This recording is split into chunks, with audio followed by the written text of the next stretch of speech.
Easy physics বই থেকে এই পর্বে আমরা চতুর্থ অধ্যায়ের সংক্ষিপ্ত প্রশ্ন আলোচনা করব অনুশীলনী থেকে। প্রথম প্রশ্নটা আমরা একটু খেয়াল করি, মাটি থেকে কোনো বস্তু তুলতে কোন ধরনের কাজ করতে হবে?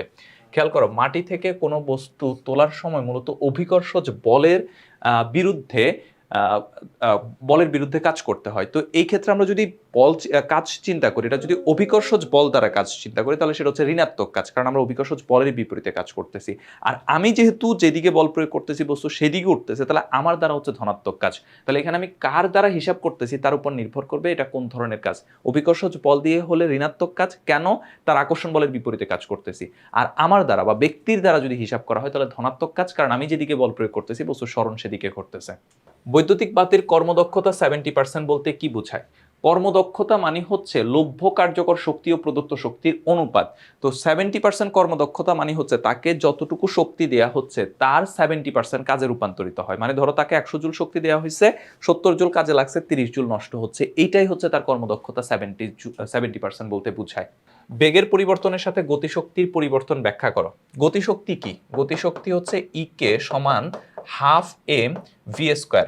আমি যদি হাফ এমটাকে কনস্ট্যান্ট চিন্তা করি, হাফ তো নিজে একটা কনস্ট্যান্ট ভ্যালু, তো একটা নির্দিষ্ট বস্তু হলে ভরও কনস্ট্যান্ট, তাহলে এই যে হাফ এম যদি কনস্ট্যান্ট হয় তাহলে গতিশক্তি হচ্ছে কি বেগের বর্গের সমানুপাতিক। তাহলে আমাদেরকে বলছে বেগের পরিবর্তনের সাথে গতিশক্তির পরিবর্তন ব্যাখ্যা করো। বেগের পরিবর্তনের সাথে গতিশক্তির পরিবর্তন হচ্ছে গতিশক্তি বেগের বর্গের সমানুপাতিক। মানে গতিশক্তি যদি দ্বিগুণ হয়, বেগ যদি দ্বিগুণ হয় তাহলে গতিশক্তি হচ্ছে 2 এর বর্গ অর্থাৎ 4 গুণ বৃদ্ধি পাবে। যদি 3 গুণ হয় তাহলে 3 এর বর্গ অর্থাৎ 9 গুণ হবে।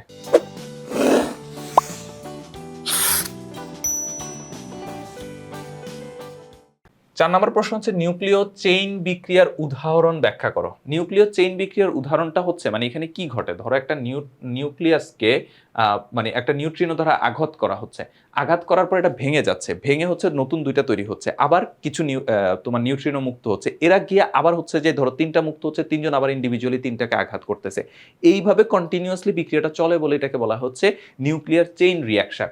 তো দেখো, নিউক্লিয়ার বিক্রিয়া একটা ভারী নিউক্লিয়াসকে নিউট্রন দ্বারা আঘাত করায় একাধিক নিউট্রন ও প্রচুর শক্তি নির্গত করার মাধ্যমে যেই বিক্রিয়াটি অবিরাম চলতে থাকে তাকে নিউক্লিয়ার চেইন রিঅ্যাকশন বলে।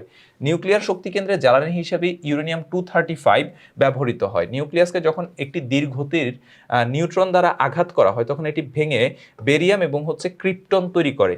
এই বিভাজনের ফলে নতুন 3টা হচ্ছে নিউট্রন ও বিপুল পরিমাণে শক্তি উৎপন্ন হয়। এই নতুন 3টা নিউট্রন আবার নতুন 3টা হচ্ছে ইউরেনিয়ামের নিউক্লিয়াসকে আঘাত করে, তখন আবার 3জনই হচ্ছে আবার ভাঙে, আবার সেখান থেকে হচ্ছে কিছু নিউট্রন মুক্ত হয়, তারা আবার হচ্ছে যে অন্যদেরকে আঘাত করে। এইভাবে বিক্রিয়াটা কন্টিনিউয়াসলি চলতে থাকে বলে এটাকে বলা হয় নিউক্লিয়ার চেইন রিঅ্যাকশন।